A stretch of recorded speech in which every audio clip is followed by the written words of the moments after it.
So welcome back as promised after the clean, squat and press complex. As a bonus exercise, some additional core stuff. We're going to add in the reverse windmill. So with the kettlebell on the floor, we're not going to use that for the moment. What we're going to get you to do is take your left foot back and then open it 45 degrees. Now your hips, I want them to shift towards the other foot so that that foot that's turned, your shoulder's basically going to go down to it. Okay? So what happens is if the hips are in the middle, I either have to bend the knee or I'm going to lean outside my center of mass and fall over. So I offset the hips away. This engages both hamstrings. You can bend one leg if you can't reach the weight. Bend both of them though and you end up being unstable again. So you offset the hips, open here, the back of the palm on the inside of the leg. Slide down, breathe, basically reaching that handle. Brace, so we want that kind of puncture, we want a tight core. In, puncture, 3 seconds. So we're basically lifting with the obliques. It's very good for runners, obliques and QL in terms of kind of hip control.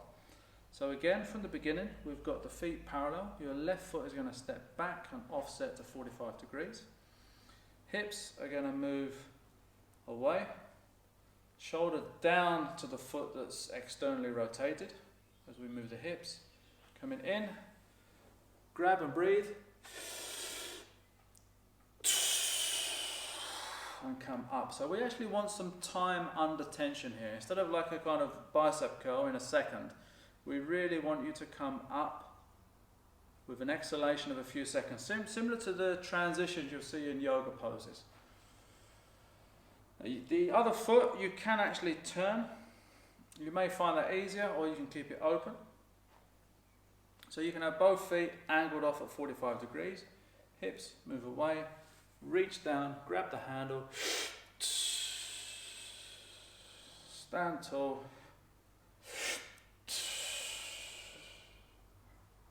and relax. So with the bell now, we slightly turn the handle to 45 degrees so that it's offset. That means that you're still facing the walls in the room rather than offset to a corner, and in terms of feedback and that, it can make things a little bit tricky. So we're just going to offset that handle to 45 degrees. Now, if your feet are here, all you're doing is that. Okay, watch. Yeah, or you can stand here, you can step back, you can turn out. So your kettlebell is on the instep of your foot so that you know where it is and don't have to look or feel around for it and maybe lose balance. Offset the hips. Breathe, find the handle, brace,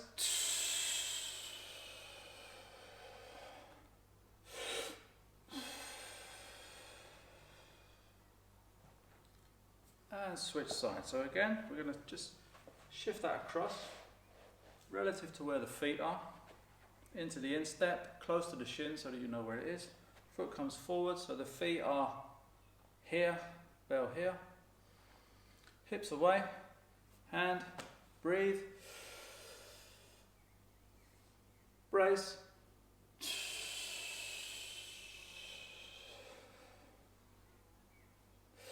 exhale,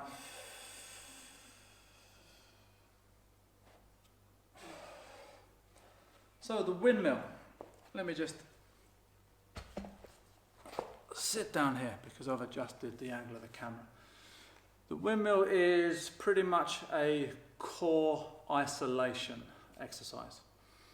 It's going to really focus on increasing range of motion, particularly the hamstrings if they're straight, because you are basically kind of leaning into a stretch.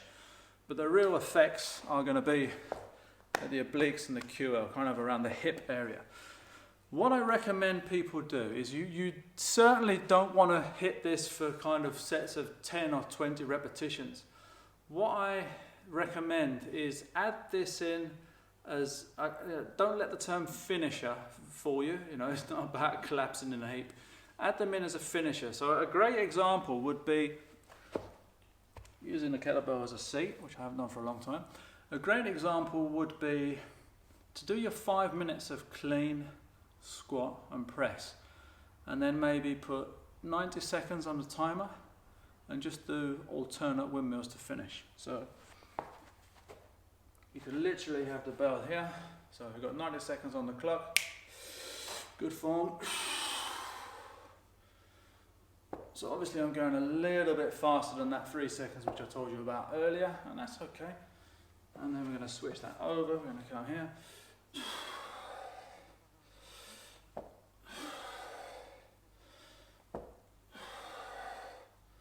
So what you've got there is, once you've done that kind of strength, cardio aspect of the complex, the conditioning side, you're just going to finish it with a nice little bit of core and maybe a stretch. Now you could actually go really slow and treat it almost kind of as a Tai Chi yoga.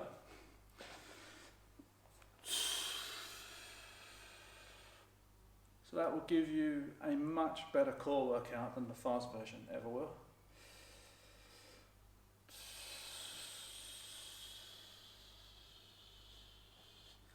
What's to say you couldn't do 6 of those, 10 seconds each, last minute, done.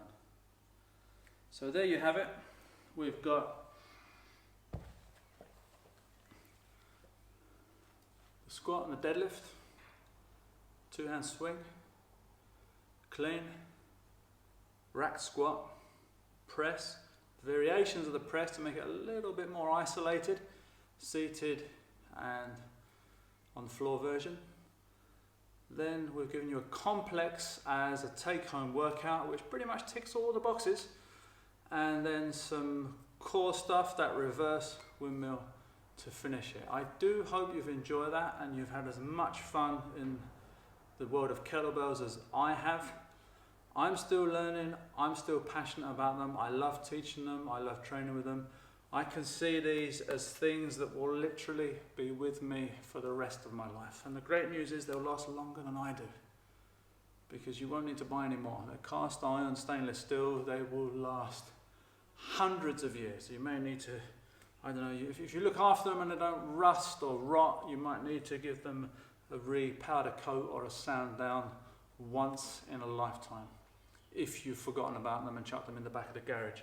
But if they're kept in, if you kept them in a cupboard or under the stairs, they would literally look the same in 30 years' time. And you can't say that about us. I can't even say that if you use kettlebells, you'll look the same in 30 years' time. You might not age as quickly as you would if you don't, but that's another story entirely. So the take home here, guys, is really to understand that instead of, let's be honest, I think what puts a lot of people off with the gym is, the gym's a travel, and then you've got to find parking and get changed, and then lockers, and then someone's on the treadmill, so you've got to adjust your routine now, and you've got your this and that, and then there's the dumbbell bit, and the Swiss ball's been nicked, and you'll use the cables instead, and some idiot squatting in the curl rack, so curling in the squat rack, should I say, and squatting in the curl rack, you can get revenge on them that way. And then you want a mat for your core and your isometrics and your stretching, and therefore, and then you've got a shower, and you maybe get some stuff on the way home from the shop or talk to your friends. And let's be honest, maybe I've given you an exaggerated version there, but that's a 2-hour round trip, and that's why so many people don't train, because they genuinely, they don't not have the time. Listen to the difference. There's a distinction here. It's not that they don't have the time, they don't have the 2 hours. That's the deal. They don't have the 2 hours that they think they need to go to the gym and have a workout. And yet, with a kettlebell, with a decent warm-up, an intense session, and then a minor stretch and some mobility afterwards, literally in 15 minutes, you are done. Now, if you really wanted to ramp this up to the next level, what's to say that you couldn't do 1 minute of clean squat and press, and then jump next door and do a set of press-ups or squat thrusts or burpees or running on the spot or star jumps, and then come back in and do another 30 or 60 seconds. See, there's always the next level of challenge. Fatigue is largely dictated first by intensity and then by duration, which is why many people could potentially jog for 30 to 60 minutes if they had to, particularly if there was a gun behind them or a huge pile of money at the finish line. They'll find that motivation. And yet you can only sprint for 10, 20 or 30 seconds before you're wiped out.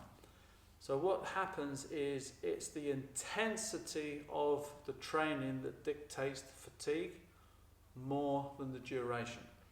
So that, I hope, gives you an insight into even how to create a basic workout for yourself using what we've covered, adding some additional stuff, maybe even being some creative with some extra equipment. You know, you may have some dumbbells, you may have a Swiss ball, you may have a power wave or a Bulgarian bag or a TRX, where you can really, within 15 minutes, finish having had a full body workout. Thank you for your time. It's been an absolute pleasure.